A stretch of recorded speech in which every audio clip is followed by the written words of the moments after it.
Welcome to the Courting Happiness podcast. This is a place where self-care becomes part of your life, a space where you'll learn how to have a happier home and share it with those you love.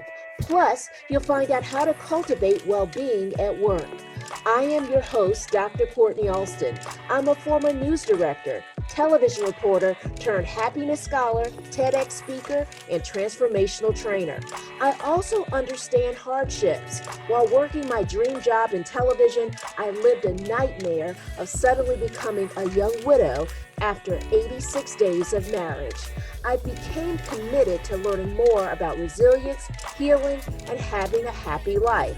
This is how I discovered my area of research, which is positive psychology.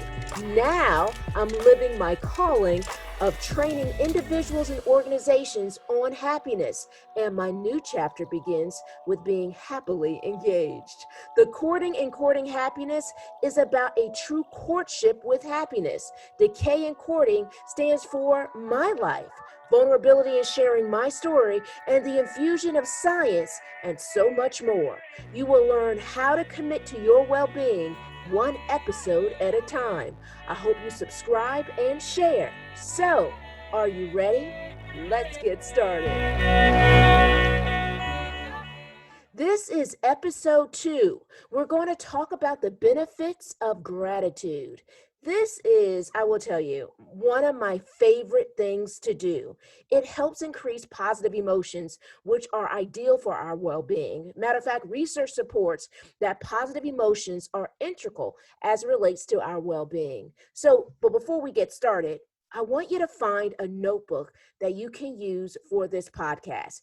Every lesson, I want you to write it down. This notebook will be your well-being strategy journal, which will house really not only your notes in terms of the lessons learned in each episode, but also transformative takeaways that you can refer to that will empower you. Plus, it will also share all the evidence-based strategies that you'll learn as it relates to every single podcast you listen to. So, now, since you have your notebook, right, let's get started talking more about positive emotions. So we can increase positive emotions by how we think about our past, present, and the future. Gratitude has been proven to lower levels of stress hormone by 23%. And we hear a lot about stress hormones, right? Better known as cortisol. So I talk about the benefits of gratitude really in most of my speaking engagements and trainings. So that tells you a lot. It tells you about really how I see gratitude, and also it tells you about the level of importance of it. So this not only indicates these evidence-based strategies that I love talking about, but it also talks and speaks on the value that I have as it relates to the personal practice I've infused in my life concerning positive psychology, and really as it relates to what benefits gratitude has in terms of serving me. It is one of my fave best practices, I like to say. It's truly a part of my life. And at the end of this podcast, I will share my favorite gratitude activity that seems to be a hit when I share it amongst others in terms of my speaking engagements. So I'm looking forward to sharing it with you too. So Dr. Robert Emmons, he's one of the leading scholars in this area. He has not only published numerous scientific studies, but he has several books as it relates to this subject. And I will tell you this, that I can't get enough of reading all of the different books and scientific studies that Dr. Emmons also cultivates, but then also so many other people that are in this field. Today, I'm going to talk about one of his books that happens to be a favorite of mine as well. It's called The Little Book of Gratitude. That's right, The Little Book of Gratitude. And I have it in my hands right now, and it's really tiny. But the funny part is that it's this little book, literally, and it is so much in terms of sharing so much impactful information. It's called Creating a Life of Well-Being by Giving Thanks. So it's a little book of gratitude, create a life of happiness and well-being by giving thanks. So even though I mentioned how little it is, it's kind of like this pocket-sized book. But again, it's filled with big, impactful information that will help you understand the true scientific benefits of gratitude.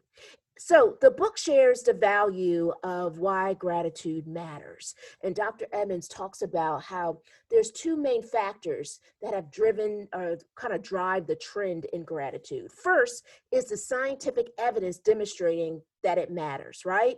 So earlier I shared a great statistic as it relates to the impact of what that means in terms of our stress. But then second, the importance is how it's so accessible, the level of accessibility. And I will tell you this, when I think about that accessibility, I think about really one of my greatest teachers in this world, which is Oprah Winfrey. I mean, watching the Oprah Winfrey show was this incredible classroom, right, of having Oprah inspire us. And I often share this, how Oprah got it so right when she told us to write down, right, sharing all these different experts and telling us to write down what really we're grateful for. And she would talk about the importance of creating a gratitude journal. So think about that in terms of the accessibility of the act, right? You can go out right now and purchase a beautiful journal. I've already encouraged you to have one just specifically just for this podcast in terms of really creating your well-being strategy. But then also you could have one for gratitude, right? A beautiful journal. And I believe in kind of qualifying it this way. It's because I believe in acquiring things that kind of speak to you. So even when I get a journal, I'm thinking about how beautiful it is, how it's going to inspire me, right? Because I'm going to write these messages as it relates to, could be my goals, it could be my thoughts, could be various aspirations. But in this case, we're talking about it being focused concerning gratitude. We also have so many benefits in terms of the little book of gratitude as it relates to activities. So there are so many benefits in this book. And one of the other benefits is that there's so many activities infused in this book. And these activities really help you in terms of framing your thoughts, kind of guiding you through what to think about and how to process, right, the value and the benefits of gratitude. So let's talk about it. Let's talk about really what is gratitude. Dr. Emmons says, quote, in gratitude, we recognize the source that, in gratitude, we recognize that the source of goodness is outside of ourselves. Let me say that one more time. So Dr. Emmons says that in gratitude, we recognize that the source of goodness is outside of ourselves. I mean, that statement says so much because gratitude cultivates affirmation and recognition. We affirm that the goodness in the world exists, right? And we recognize and we really credit others in terms of bringing it into our lives. This past weekend, I served as a keynote speaker for journalists. And in my keynote address, of course, I talked about my favorite subject, which is gratitude. But the keynote focused on committing to happiness. And so I talked about how gratitude could help serve in terms of committing to happiness. I mentioned the importance of random acts of kindness. And I actually shared a picture of my favorite Starbucks venti caramel macchiato. Guys, I love Starbucks. Matter of fact, I'm sitting here recording right now, and not too far away from me happens to be Starbucks. In this case, of course, it's the season for pumpkin spice, so it's pumpkin spice. But I love Starbucks. I love going to Starbucks. And I will tell you this, that showing that picture of, in terms of that picture was my favorite, one of my other favorite picks, which is a caramel venti macchiato, skinny, that is, a skinny caramel caramel macchiato. But this cup of coffee was different. I mean, granted, yes, I can go right now and go grab myself a skinny caramel macchiato. But this picture of this cup of coffee was different than any other cups I've ever had before. Because that picture of that cup was taken when I was doing what I normally do. I was in my car, I was in the drive-through. I ordered my skinny caramel macchiato. Then I drive up closer and I get up closer to the barista, and now it's time to pay. And the barista says to me, the car ahead of you took care of your order. The car ahead of me took care of my order. This person, a perfect stranger. By the time I found out, of course, the car was like long gone, right? But because it was ahead of me. But that act was lasting. It not only increased my levels of positive emotions from the random acts of kindness, but I was grateful. Grateful. I was grateful for the generosity of a stranger. That act became a domino effect. So I smiled at the barista and I said, wow. um, I was thinking, wow, this is so kind, so cool. And then I shared with her, I would like to pay for the order behind me. Think about it. That act from a perfect stranger allowed me to recognize what Emmons calls a source of goodness outside of ourselves, right? And I did with a complete stranger, a person that I more than likely will never see again because I don't know their name. I don't know what they look like. I have no idea who they are. But this is the interesting part.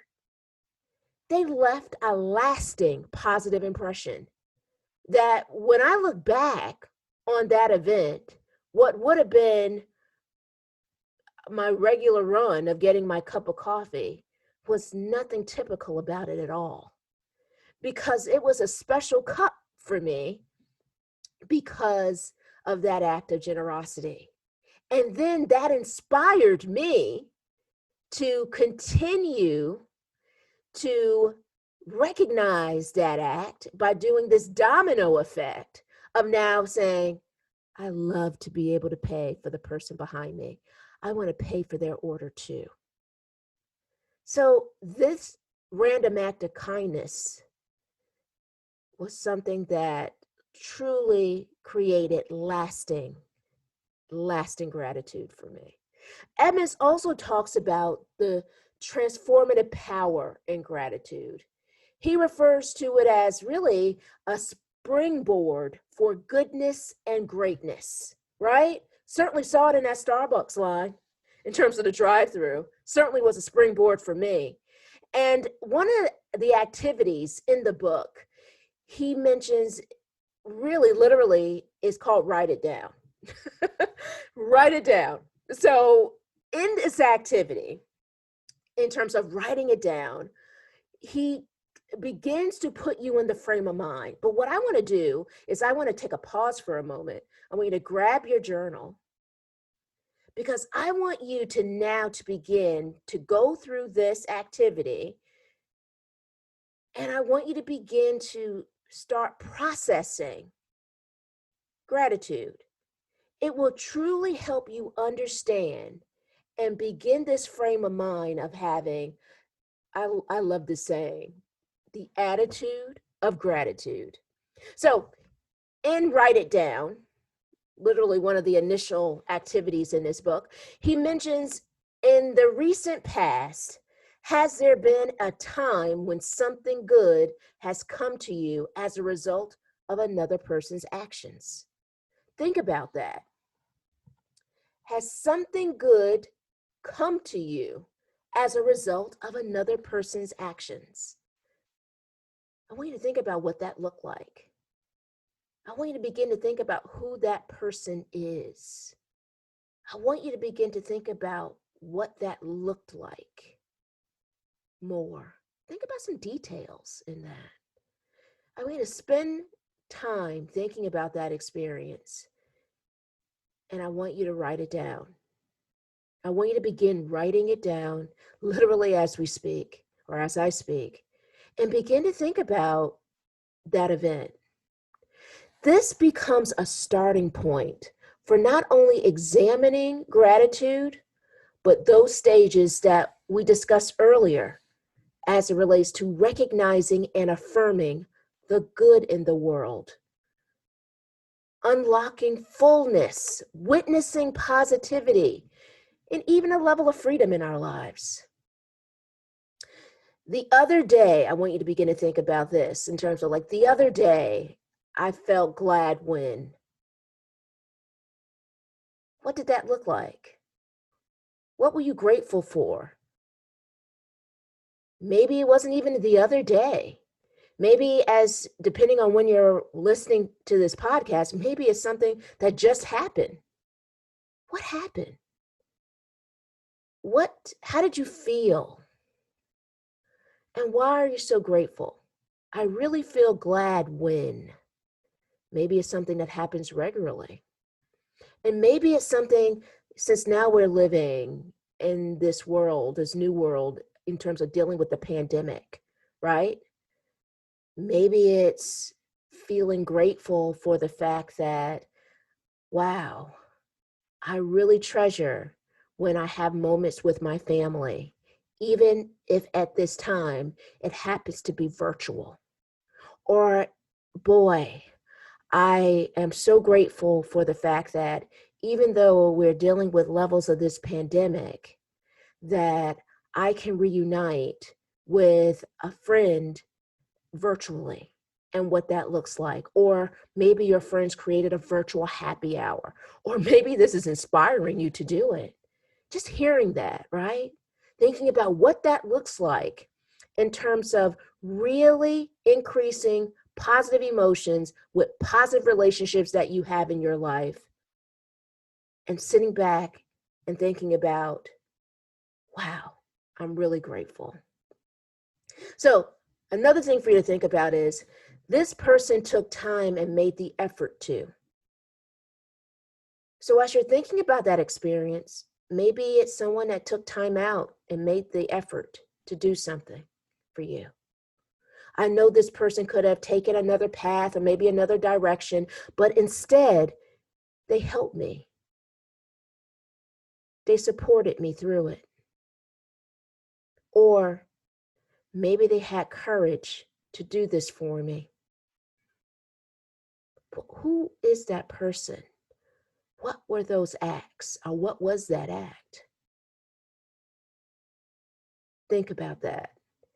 And I always share this with individuals when we're going through this activity together. I always pose this question, and Evans poses it as well. How did it make you feel? How did it make you feel? Did you feel joy? Were there levels of happiness? Was there levity? Did it make you kind of laugh? And it was this great feeling as it relates to having this shared amount of levity together? Was it something that really was so touching and meaningful in your life? But how did it make you feel? How did it make you feel? Think about that. And actually spend some moments kind of savoring that moment, thinking about how that made you feel, reflecting back. All right. And also, while you begin thinking about those feelings and reflecting on those feelings and savoring that moment, at least reflecting back in terms of that moment, I want you to begin to think about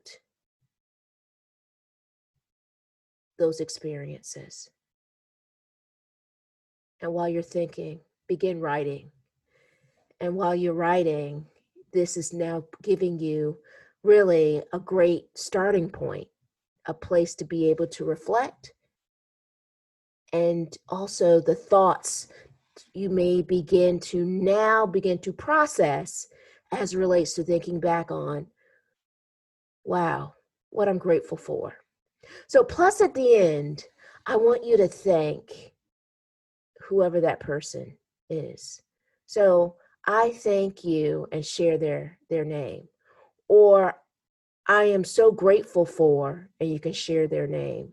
Or in my case, with the Starbucks event that I shared with you, I like to say, I'm so grateful for the generosity of a stranger who inspired me to continue with this positive continuum of random acts of kindness.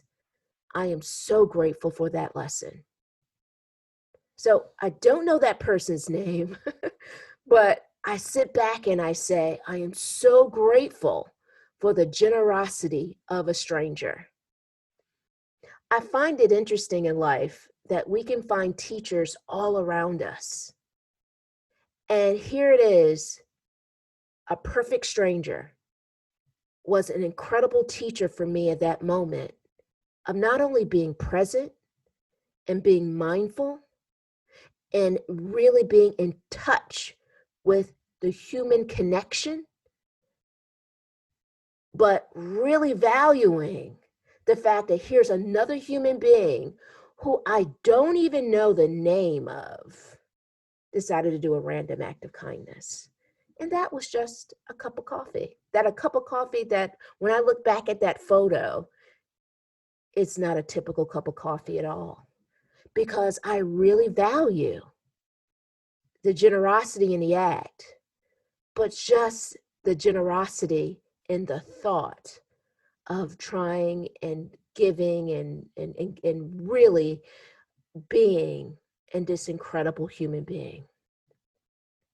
So gratitude will help you sleep better. Well, science has shared, yes, I said it, sleep. If you're anything like me and you're looking to improve your sleep quality, or better yet, working on simply just falling asleep at a reasonable time, I often share the value of counting blessings opposed to counting sheep. Gratitude is related to a 10% improvement in sleep quality. Today, I'm going to share my favorite activity that I've cultivated. So instead of using a gratitude diary, right? So a journal or a diary, however, which way you want to phrase it, right? I actually use a gratitude jar. Yep, a gratitude jar. In the past, I've created my own gratitude jar. So I would go to Target or Michael's and find a big jar, a big glass jar. And I've had different styles over the years, but I would write, on the gratitude jar, maybe with a marker, depending on how it was designed. I might even use chalk, right? And I would also then become even more inspired that I wouldn't get any paper for it. I would go to the store when I'm buying the jar, I would buy special paper for it that would inspire me to write. So depending on how I felt then, when I was designing my jar, right, I would actually think about, what the colors would look like. And I will tell you this, that I love pastels. And sometimes I'm drawn to really bright colors, so I have a range. But I normally live in a world of pink, yellows, or blue. All right, so in the past, my jars have been reflective of that, the jars that I've created. But recently, I did something different. Recently, I purchased a gratitude jar online. I love my jar. I love it. I purchased mine on Etsy, but I have purchased those for other people in my lives that I'm so grateful for. I have actually purchased gratitude jars for people in my life on Amazon. So you can search and find your perfect gratitude jar almost anywhere online. And I will share my gratitude jar in our Courting Happiness podcast community on Facebook. So definitely make sure you check it out. And if you haven't joined, certainly make sure you join our Courting Happiness podcast community on Facebook. And that's Courting with the K, Kourting, Happiness Podcast Community. And as I mentioned, right there on Facebook. So as part of my shutdown ritual, which I will talk about that in a later episode, I spend 15 minutes every evening on writing down at least 5 events or experiences that I'm grateful for. I also think back about people I'm grateful for, right? And so I'll write that down. The people in my life that have been transformative or supportive and there for me, or shared a great message with me, or have done something in my life in the past. It could be present or it can even be my past. Because sometimes you'll be in a moment, you'll be reflective and go, wow, oh gosh, I'm so grateful for this amazing friend that I have. I'm going to write this down. And so I usually take it a step further. Not only do I write it down in my gratitude jar, I actually take 5 minutes to share how grateful I am with them in a text.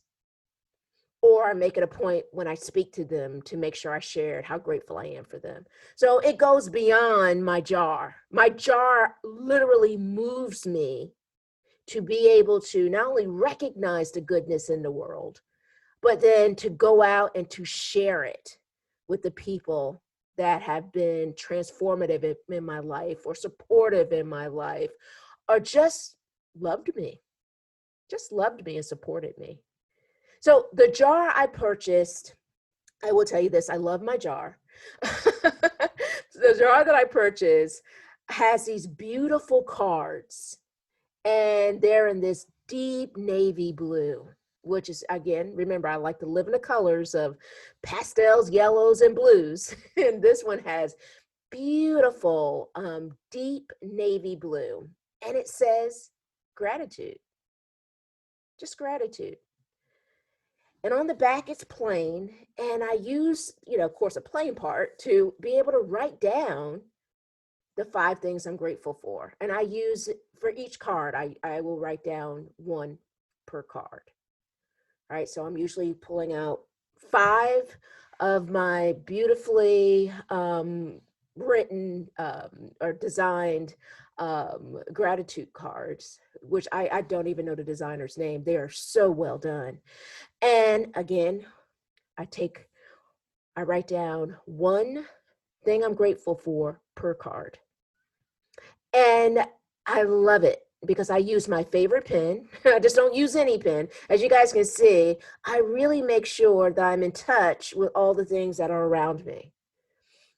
Use my favorite pen and I reflect and write down the 5 things I'm grateful for. It also allows me to focus in on pleasant events, even when I have a day that may have not been very pleasant. All right, so even if I have a negative event that's happened that day, and I sit back and I'm reflecting on gratitude. And I will tell you this, when I'm having a negative event day or something bad has happened or, or I'm dealing with something, I'm even more committed to practicing gratitude, even more committed. Because what it does, it allows me to focus in on the good that might have happened in my life. Maybe it wasn't all that day, but it allows me to look back and reflect. Or better yet, if I'm experiencing a negative event, I can still find things that I'm grateful for, even if it was for the lesson.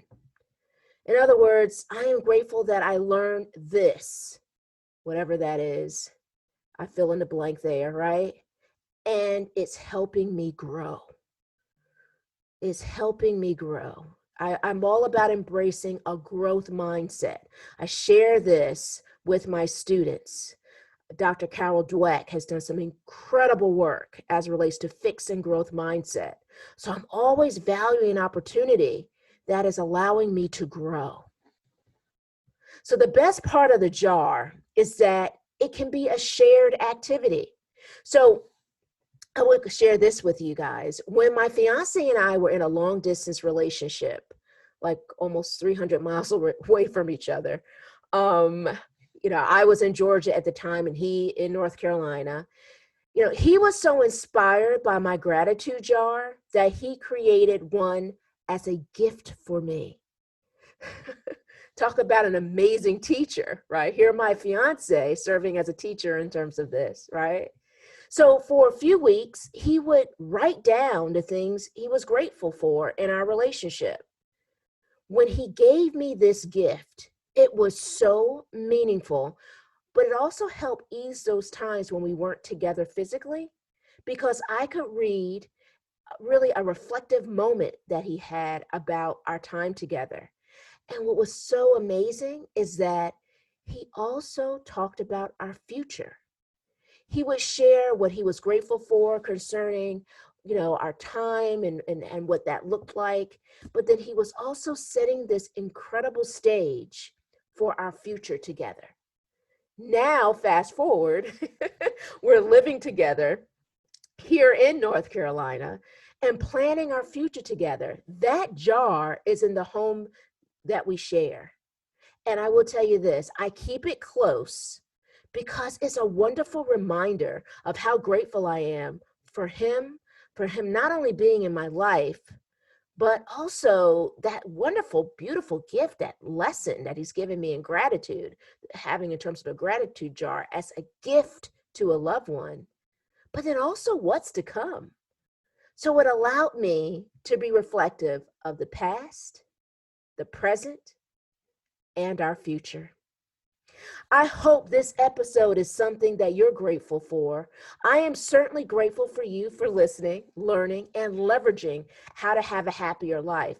Listen to this podcast, learn evidence-based strategies, and leverage it by spreading happiness with the world.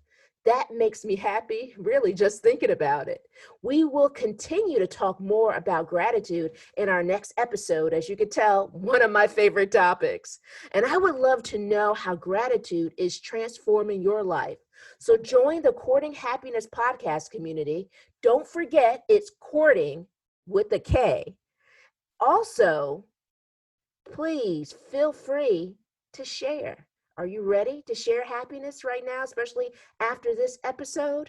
Well, subscribe and share this podcast because doing so, we're building a commitment, not only together in terms of your well-being, but together we're creating a domino effect with people in your life, the world, as it relates to your family and friends and coworkers and those phenomenal positive relationships in your life.